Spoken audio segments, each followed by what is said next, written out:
Ícaro y su padre Dédalo se encontraban atrapados en el laberinto del rey Minos en Creta, un intrincado laberinto que el mismo Dédalo había diseñado para contener al Minotauro. Tras la muerte del Minotauro a manos de Teseo, Dédalo y Ícaro quedaron prisioneros en el laberinto para evitar que revelaran sus secretos.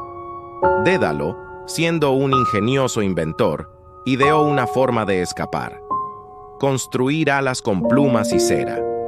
Dédalo, con su gran ingenio, comenzó a recolectar plumas de aves y a unirlas con cera, creando 2 pares de alas. Trabajó diligentemente en su taller improvisado dentro del laberinto, siempre cuidando que Minos no descubriera su plan. Durante este tiempo, Dédalo explicó a Ícaro cómo funcionaban las alas y las precauciones que debían tomar para que el vuelo fuera seguro. Las advertencias de Dédalo fueron claras: no volar demasiado alto, porque el calor del sol derretiría la cera, ni demasiado bajo, porque la humedad del mar empaparía las plumas, haciendo las alas inútiles.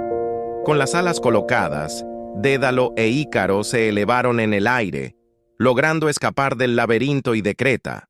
La sensación de volar fue increíblemente liberadora para Ícaro, quien, embriagado por la euforia y la libertad, olvidó las advertencias de su padre. Queriendo volar cada vez más alto, se acercó demasiado al sol. El calor intenso comenzó a derretir la cera que mantenía unidas las plumas de sus alas. A medida que volaba más alto, Ícaro sintió una euforia indescriptible, la experiencia de volar libremente, algo que ningún ser humano había hecho antes, lo llenó de una audacia imprudente. Dédalo, a una distancia prudente, observaba a su hijo con preocupación, recordándole constantemente que debía mantenerse a una altura moderada. Sin embargo, Ícaro estaba tan fascinado por la sensación de libertad que desestimó las advertencias de su padre. A medida que Ícaro ascendía, el calor del sol comenzó a afectar sus alas.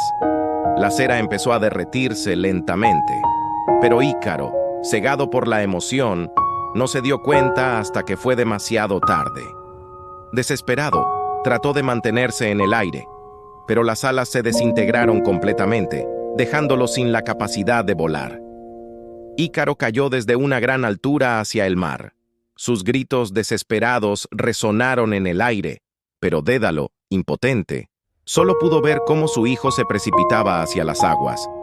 Ícaro cayó al mar y se ahogó. El lugar donde cayó fue nombrado en su honor como el mar Icario. Esta tragedia no solo representa la historia de Ícaro y su imprudencia, sino que también sirve como una advertencia eterna sobre los peligros de la desobediencia y la ambición desmedida. La búsqueda de la libertad y la euforia puede llevar a la ruina si no se modera con sabiduría y precaución. Dédalo, consumido por la pena y el remordimiento, logró aterrizar de manera segura en una isla cercana. Miró hacia el horizonte, hacia el lugar donde su hijo había caído, y dejó escapar un grito de dolor que resonó en la desolada costa. Construyó un pequeño altar en la orilla, donde ofreció un sacrificio en memoria de Ícaro y lloró por su hijo perdido. Dédalo continuó su vida con el dolor de la pérdida de su hijo, pero su historia se ha mantenido como un recordatorio del delicado equilibrio entre la ambición y la prudencia. La historia de Ícaro y Dédalo es una de las más trágicas y emblemáticas de la mitología griega, simbolizando la dualidad de la ambición humana: el deseo de elevarse por encima de los límites y las consecuencias, de ignorar los consejos sabios y las reglas naturales.